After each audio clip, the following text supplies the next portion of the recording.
probably couldn't be any worse than it was. They kept reiterating that it was a complete transection. I remember one day talking with one of the doctors and just saying, isn't there any hope? And they were just brutally honest with, it's a complete cut. No, he's not going to walk. Don't expect a whole lot. Everything comes to a stop in a nanosecond. I was actually skating on my friend's pond, and I dropped my phone when my mom said it because, Jack finding out his injury is just shocking. I've never felt anything like it, obviously. I shouldn't have, at least, but, really, I'd never been in a hospital before that, and the first time I was there, I remember going up to the 8th floor. I turned and saw Jack in the halo, and I started crying, and, it was just from seeing him earlier that morning to seeing him in the situation he was in the next day. When Leslie and I went into the emergency room at Hennepin County, he had no feeling underneath his neck. He had a 5th and 6th vertebrae that were crushed, and they felt that he was never going to be able to use his left arm. But here we are 6 months later, and keep proving them wrong, because he's doing things that they said he'd never do, and you can never give up hope. No. Pause off. Right, so the outpouring after the injury was humongous. The news and just everything and what I'd already gotten, and just the people, the phone calls, it was astronomical, and what's been given or who reached out and stuff. Watching the amount of people at the hospital explode into like a sea of red every day.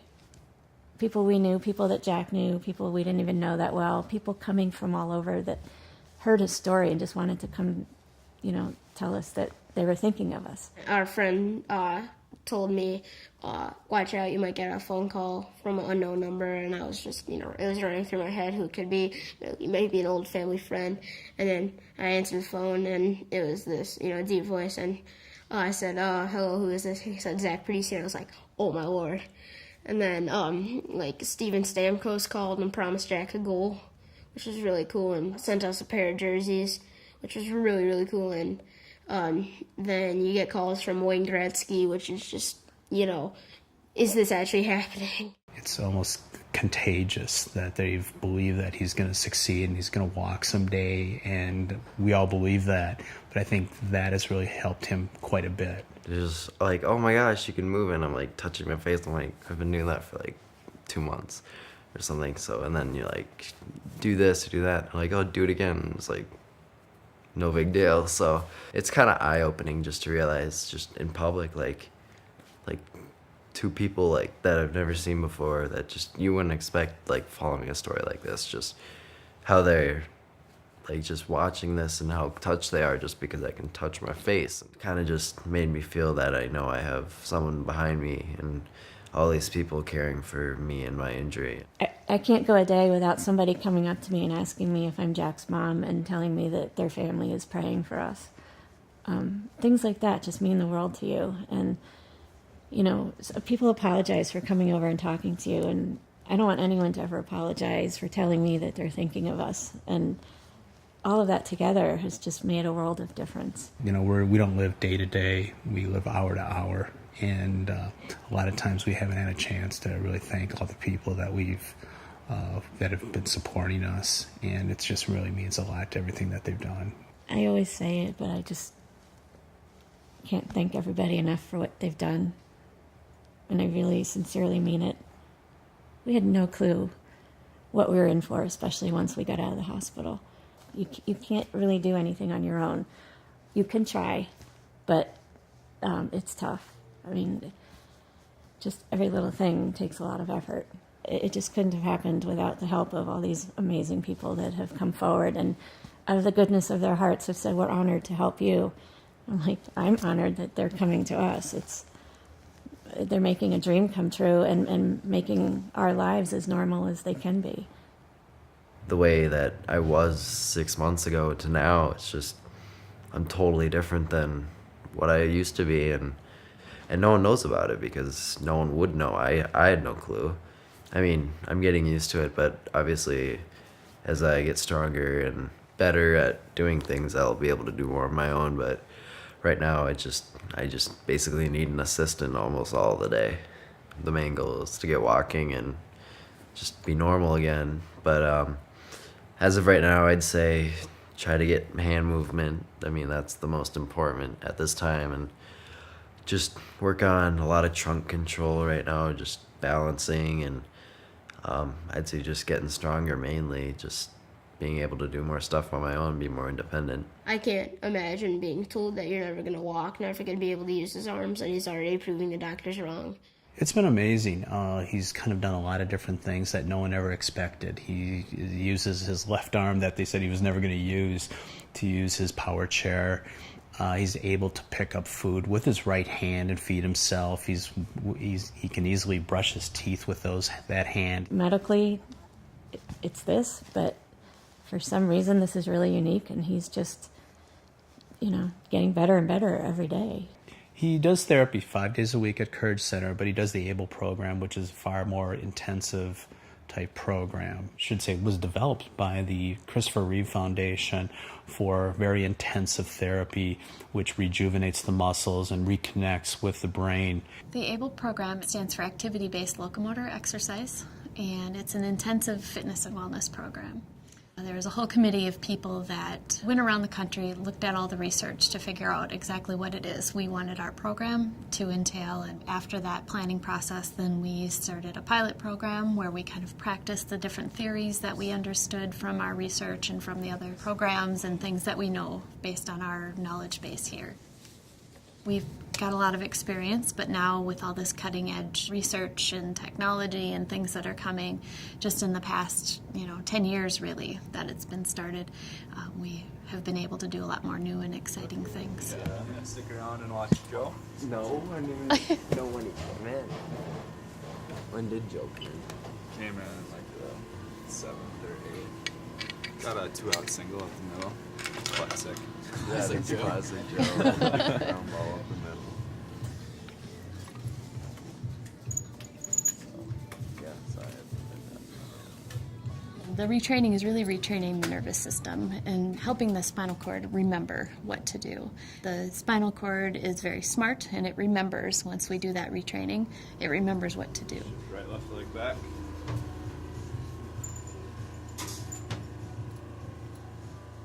Turn on in 3, 2, 1.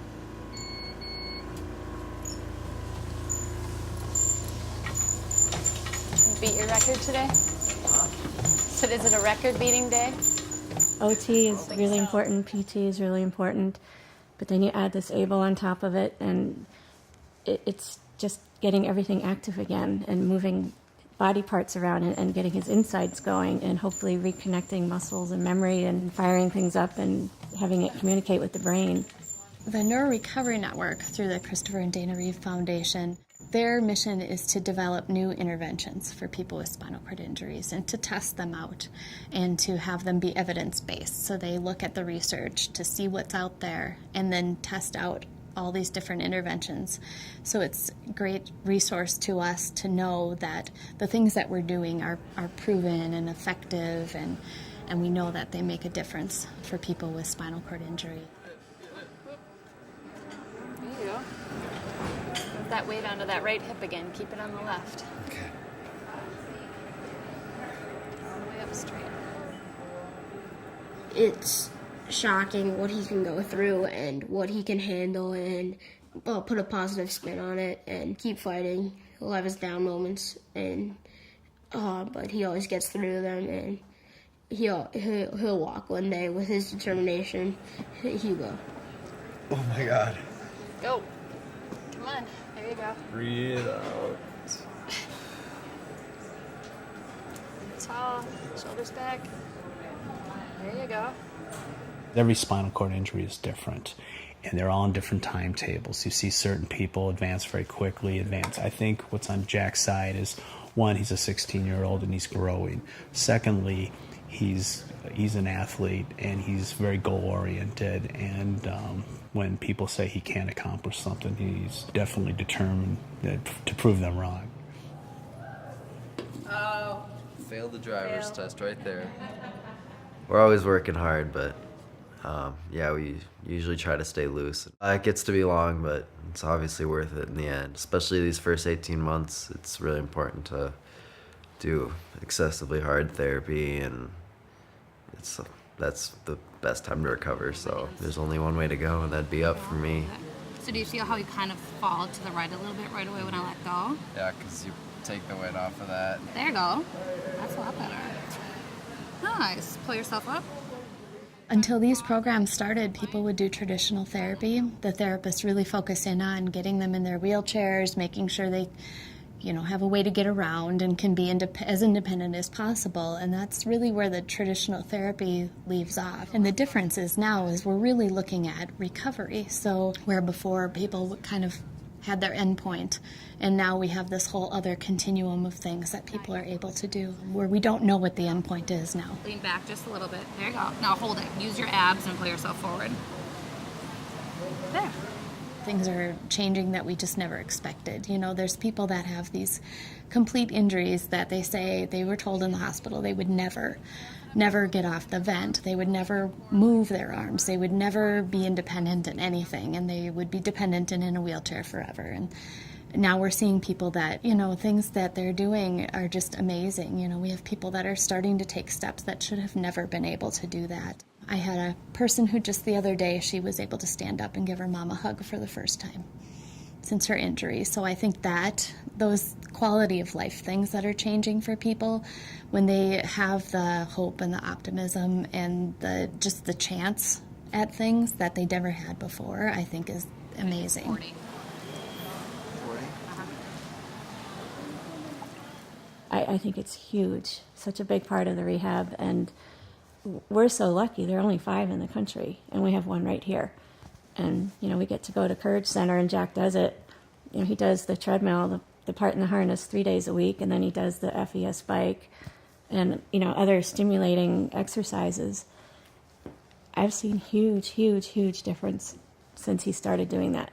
And everyone that comes over, even if they haven't seen him in a few days, has noticed just day by day how much stronger he looks. Like, he's getting his shoulders back. He's getting his leg muscles back. I'm just so proud of his determination. I don't know how he gets up every day and smiles, and how he doesn't hate the world. So many people could, and he doesn't.